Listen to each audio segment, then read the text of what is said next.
When the week feels long and the skies turn gray, the sports bar's warmth makes the worries sway. Chips half-eaten, laughter fades in the air, but we hold on to moments, a treasure so rare. We'll laugh through the tears as the night unfolds, creating memories like stories retold. Ooh, ooh. Raise your glasses high, let's make a toast to friends and good vibes, that's what we love most. With games on the screen and snacks on the side, at the sports bar we gather, let the fun be our guide.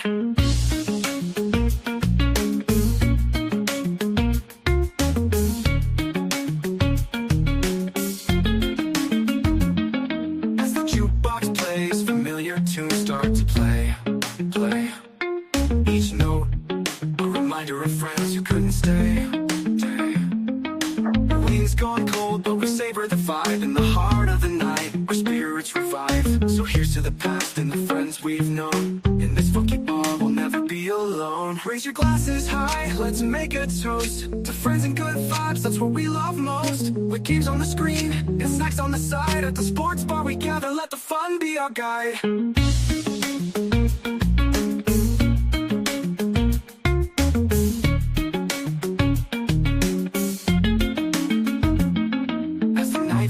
Out and the lights grow dim, we'll carry this joy through thick and thin.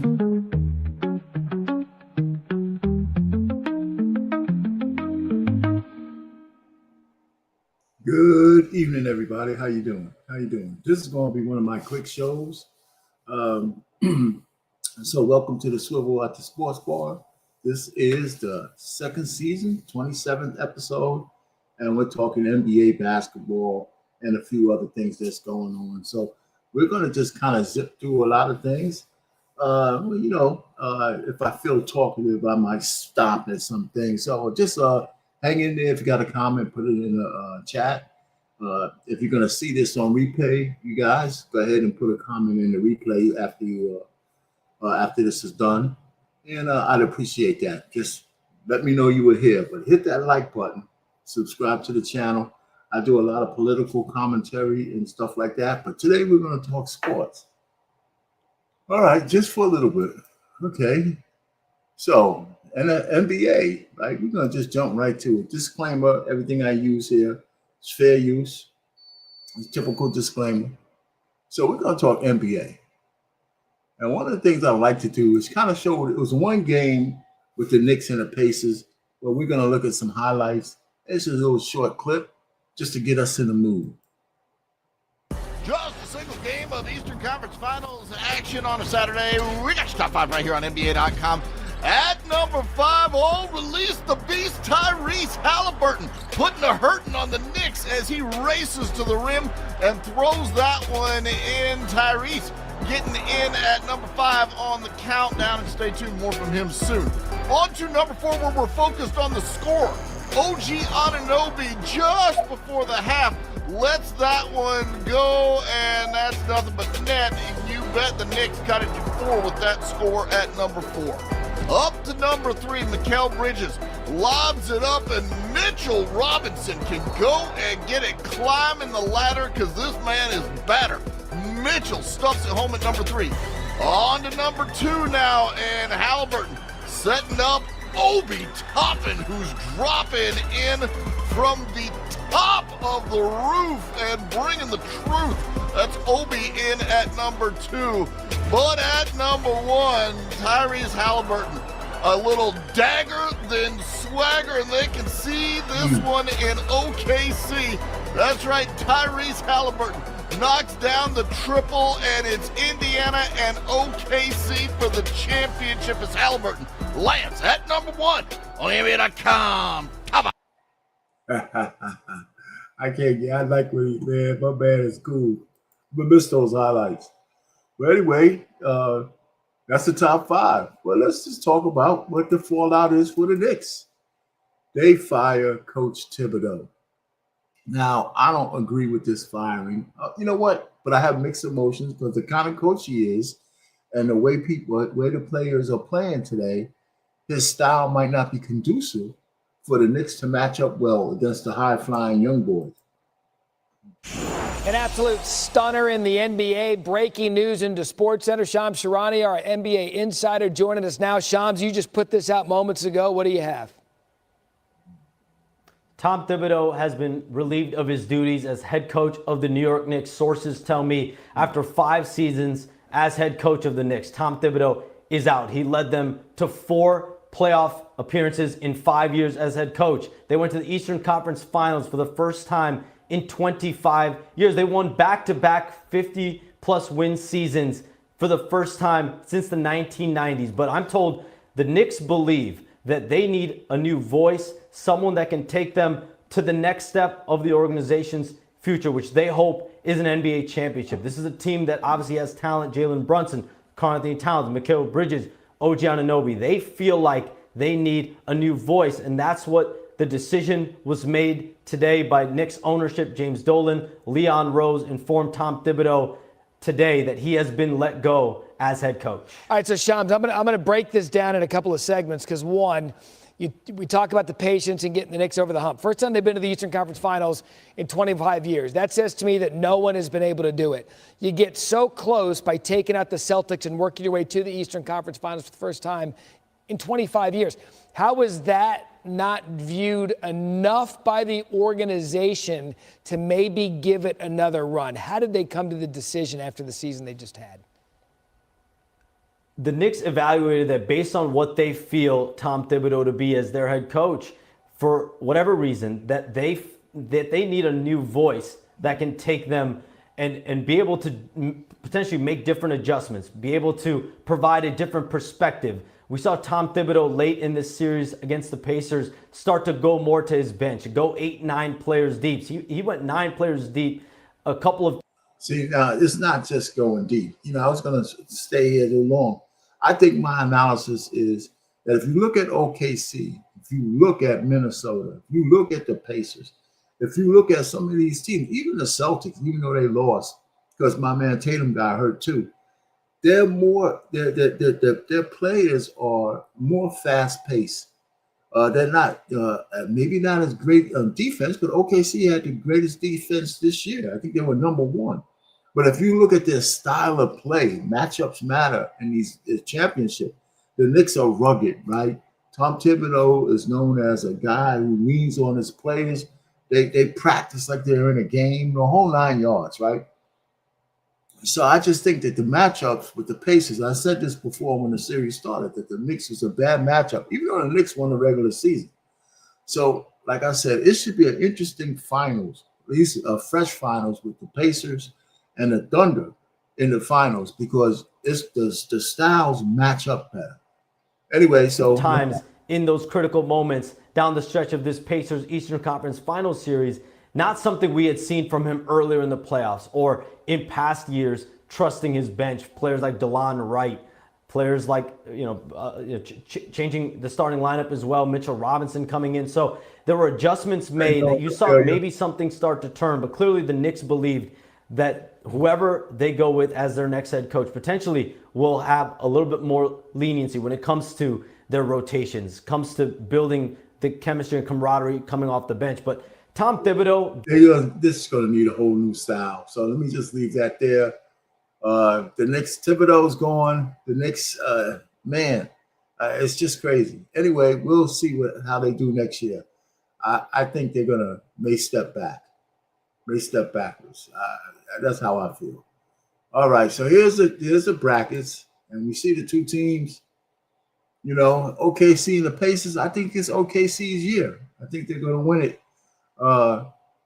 Maybe in 6. I think it'll go 6. Some people might think it might go a little further, but I think it's going to go 6. All right, so that's that. So we'll see what else is on the docket today. Well, we got some WNBA stuff to talk about. All right, so we're going to talk about the fact that there's a whole bunch of fallout because Caitlin Clark is hurt, and this whole thing, she's not suspended. People are saying she's suspended, but I think it's not Caitlin Clark, but the commissioner. And she's not suspended. right? She's not fired. She's not suspended. I think this is really clickbait by a lot of people. But the refs from that Liberty game got suspended. In a league built on resilience, inspiration, and record-shattering talent, controversy now overshadows the court. For the first time ever, the WNBA has suspended its own commissioner, Kathy Engelbert. She's not suspended. I don't know why this guy is lying, and we just perpetuating bad information, but I like this clip, so that's why I kept it. Once celebrated as the visionary steering the league into a golden age. Today, she's accused of shrugging off a storm of officiating scandals, ignoring players' desperate pleas for fairness, and dismissing the mounting frustrations of coaches and fans alike.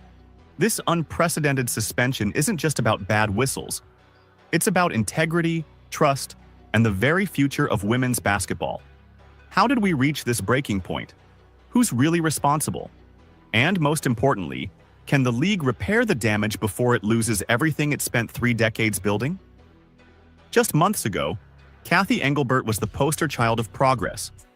Under her tenure, TV ratings skyrocketed 34%, average attendance hit a 20-year high, and Nike inked a jersey deal worth 8 figures. Yet beneath those glossy press releases, a powder keg was forming. Internal briefing notes, now leaked, show Engelbert's office receiving 17 formal complaints about officiating bias in the first 6 weeks of the season alone. Star guards reported uncalled elbows. Coaches sent video compilations of phantom fouls.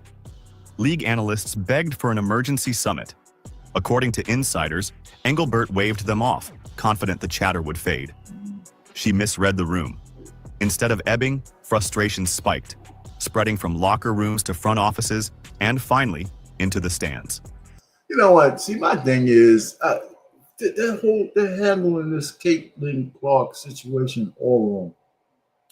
But I'm not surprised, because if you do an intersection between how certain women behave and the fact that they're petty and they hate Caitlin Clark, this is really not really a surprise, right? I mean, it really isn't. The way they'll blow the whole bag because they're jealous. And, unfortunately, it's a trait that, some women have. And if you have a whole collection of them, it's a collective hate for somebody who's actually the person who's lifting all ships. It's crazy. It's really, excuse me, it's really crazy. The powder keg was primed. All it needed was a spark. That spark came on a night that should have been a celebration. Caitlin Clark versus the defending champs, ratings gold. Within 5 minutes, something felt off. Clark drove the lane, got raked across the forearm. No whistle. Next trip, she's hip-checked into the stanchion. Play on. By halftime, Liberty free throws, 18. Fever, 4. Now, that kind of disparity is crazy, especially since the WNBA, the women player, they foul each other all the time. So you can see that the whole tension about with the refs, not making calls, the refs are choosing sides. In fact, let me tell you, Jordan had Jordan rules. Bird had Bird rules. Superstars have rules, right? Somehow you feel like they get away with, Duke had ref rules, right? Everybody said, oh, the Duke always had the refs on their side. Caitlin Clark should be being pampered instead, because of the cackling hands and the jealousy out there. The people and the women in the WNBA, including the management, is choosing sides because they don't want to have all these upset, bitter, chicks who will pout for the rest of the season. Anyway, you get the point. The refs of this game, I believe, were suspended. Okay, so that's that. So I mean, the WNBA, the attendance down, and they're waiting for Caitlin to come back. I mean, everywhere the attendance is down. Everywhere. From the viewers on TV to the people coming to the arenas, for all the people are turning in tickets, the Fever games, until she gets back. It's incredible. Anyway, that's that in the WNBA. Well, here's how the standings. The Liberty Man, Liberty and Lynx, they're undefeated right now. I guess the Fever's just hanging on for dear life in 7th spot until Caitlin gets back, which is a good thing to do. And that's it. So I mean, there's not much to say there, other than hey, let's get cracking. Baseball, I say it's too early to track, but I did put the standings up there. Some people are baseball fans, and I have to kind of acquiesce. I mean, they did play over 50 games already. The Yanks are looking all right. And I don't care about the Yanks in regular season. They always seem to stink up the joint in the playoffs. Recently, they haven't won a championship in a very long time. The Mets are in first place, but, at least their team is, not the stinking Mets they used to be. A lot of people don't know, when I used to live in the Bronx, we could see Shea Stadium right across the East River, right down my block. If I look straight down the block, it was a few blocks away. We had a lot, and then the river, and then you can see the lights in Shea Stadium right across. So it's just a little trivia. Anyway, okay, the Dodgers are looking good. So that's baseball. All right, the playoffs for hockey are full-fledged. I guess the final, man, here's the final setup. Did I copy the wrong thing? Yeah, I thought I had the final thing set up. I don't know, man. This is the wrong daggone whatchamacallit. I erased it already. Anyway, we're getting down to the French Open.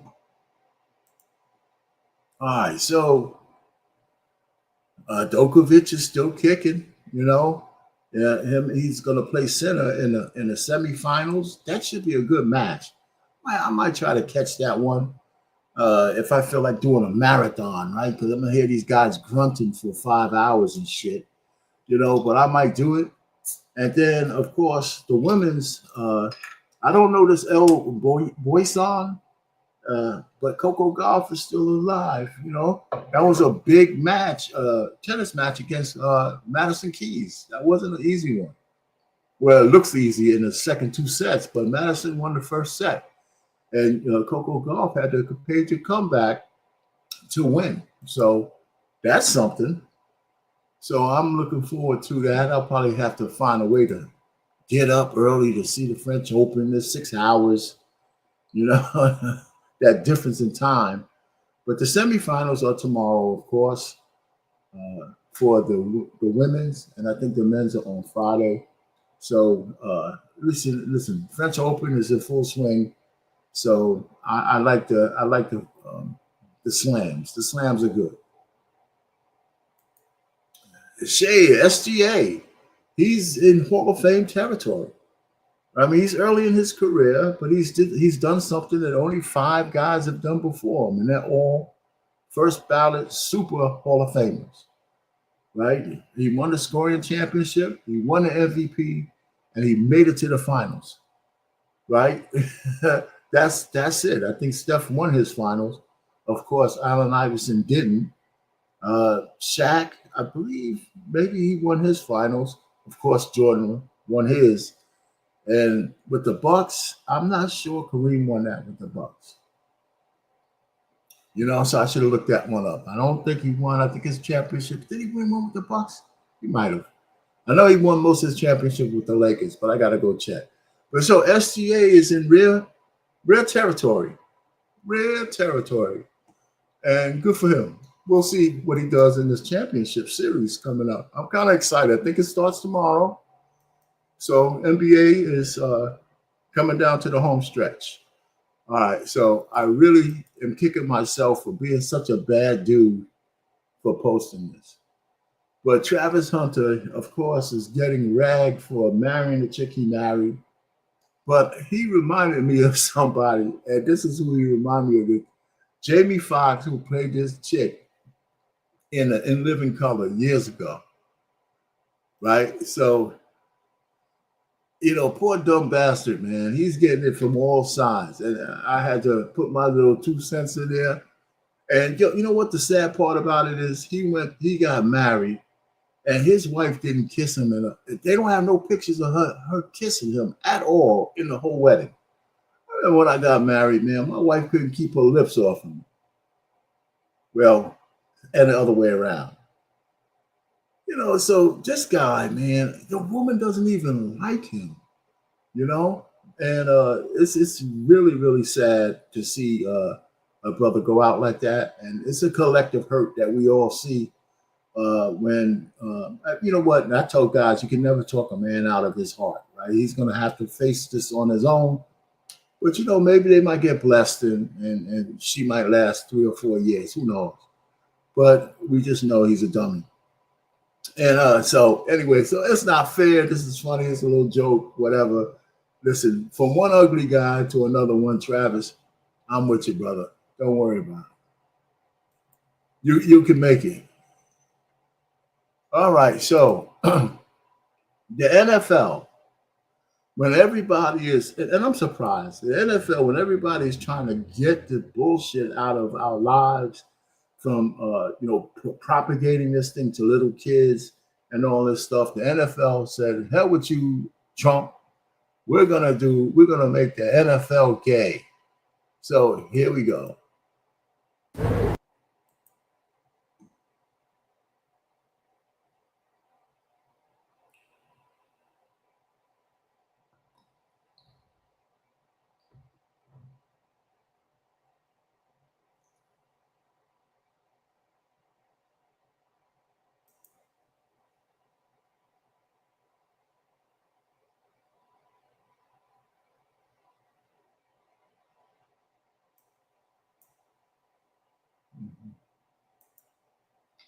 And they talking about donate. So Des Bryant took upon himself to say, wait a minute now. Football is gay. Football is queer. Football is transgender. These are wild statements to make. Excuse my silliness. I'm going to proudly tell my boys football is one of these things. No, I'm not. I have nothing against gays, but this is far from right. So he Des Bryant speaking out. Okay, the gay players in the NFL, there's gay players in the NFL. He acknowledges that. But forcing it on people in people's faces, especially children, can send the wrong message. Football is a real community. Like the gay community, imagine telling gays they have to advocate for straight people. That probably would be a problem. Right? So this is the opposite, right? And so he has a point, a big point. And well, you know what? It is what it is. I mean, you can live and let live in your own backyard, but forcing it down other people's throats is the issue that everybody has. All right. So this is okay. Here's another cautionary tale, the big dummy. The man with no sexual governor whatsoever, having sex with the most ratchet women that you could find, and thinking that you're going to get out of this life unscathed. And then he ruins his basketball career, right?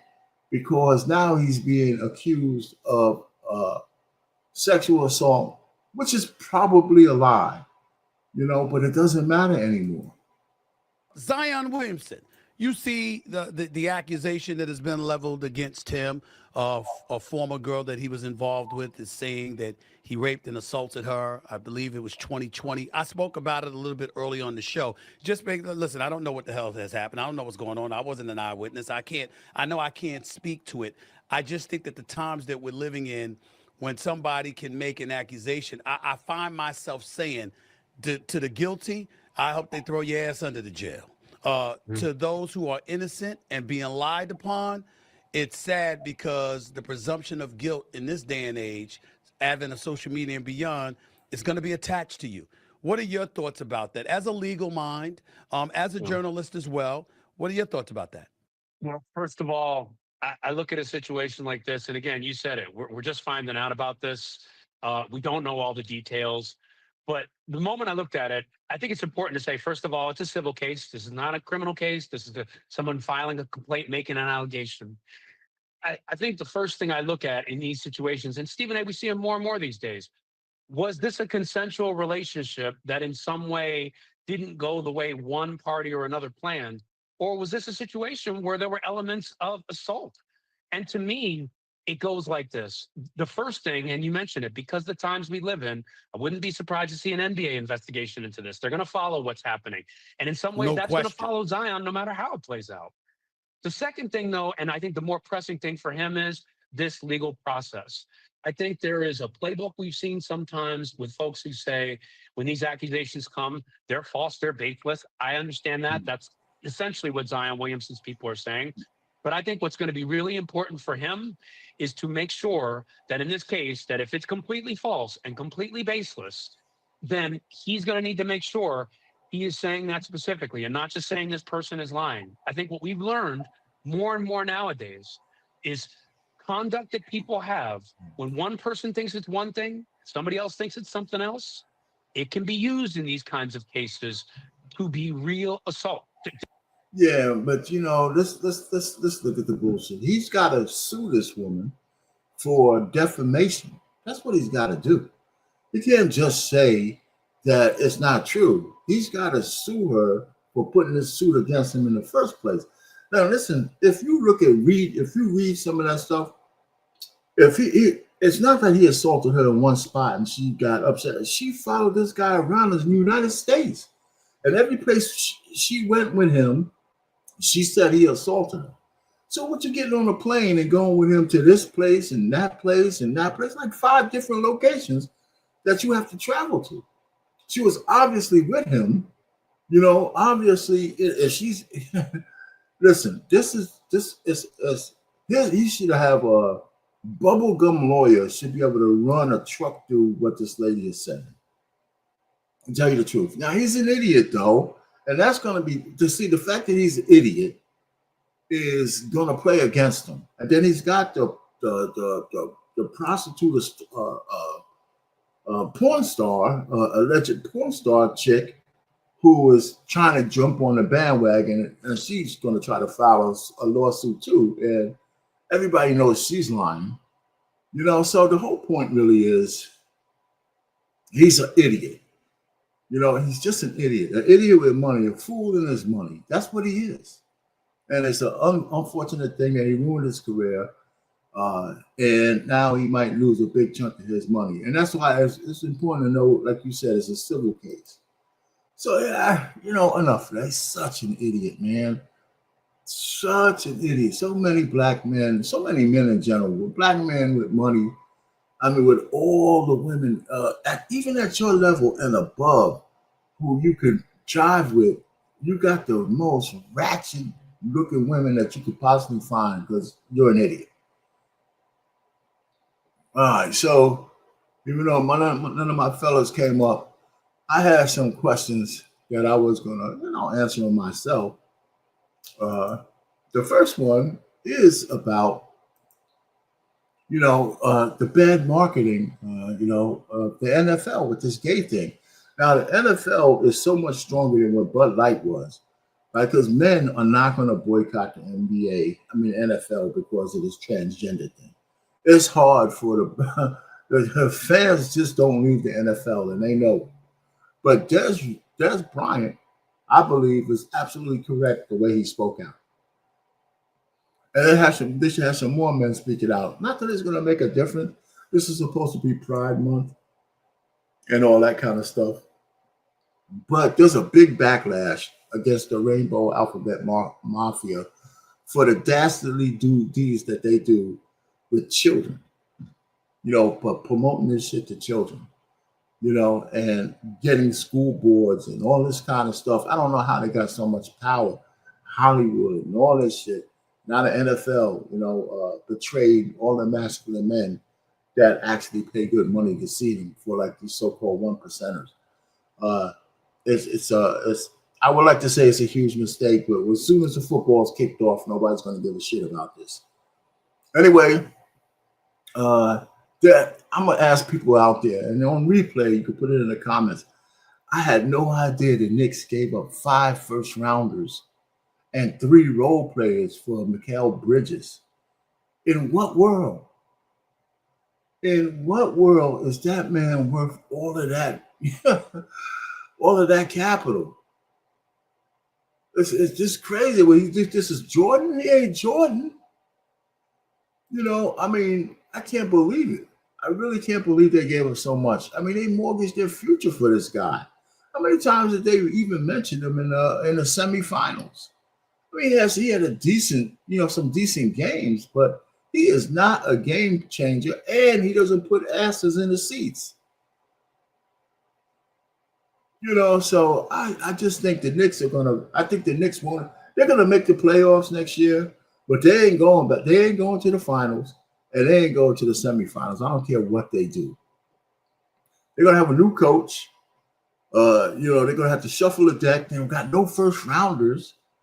So they'll be in the playoffs, but I'm not really that keen on where they're gonna be going. They're gonna have to make some moves that say, okay, with this new piece, we can go further.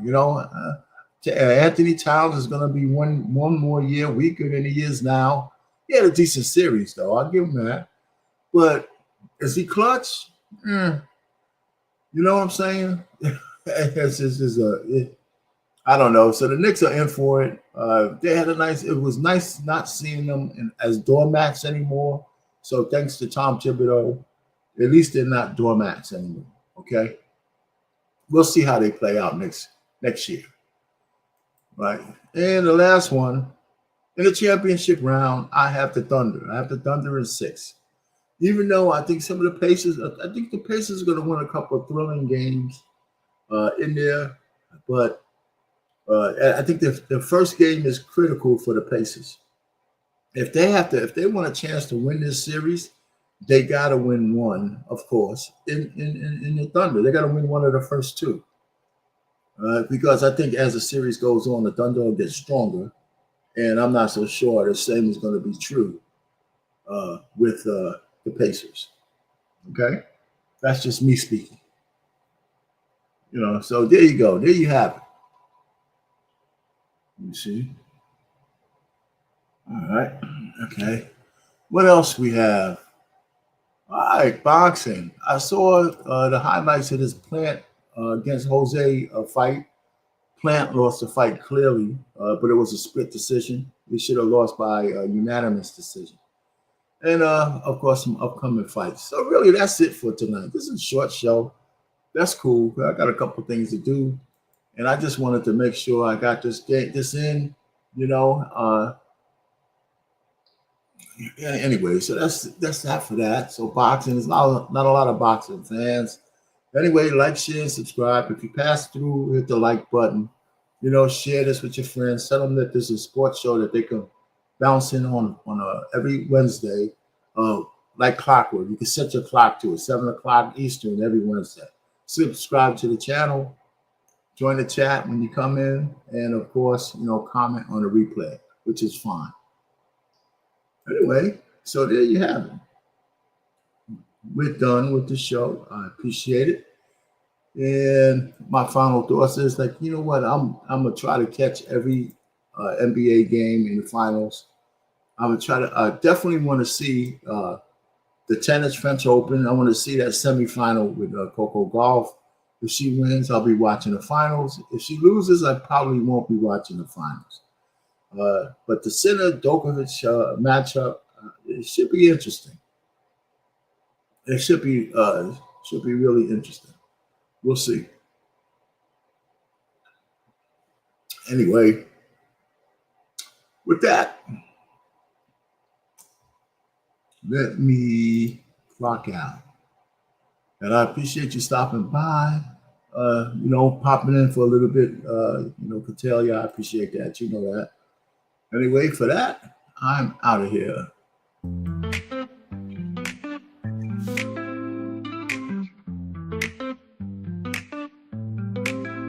Grab your friends, it's time to play. Join the fun, we're here all day. Watch the game with drinks in hand. On the swivel, let's take a stand. On the edge of our seats, we live for the thrill. In this moment together, we're feeling the chill. So here's to the laughter as we gaze at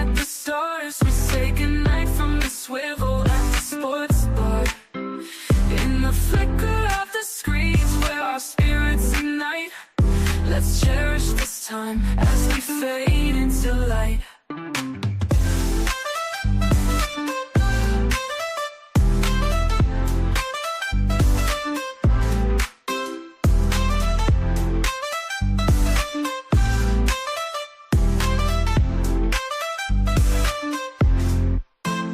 Tasty bites and big screen thrills. Every moment gives you chills. High fives and cheers, it's quite a sight.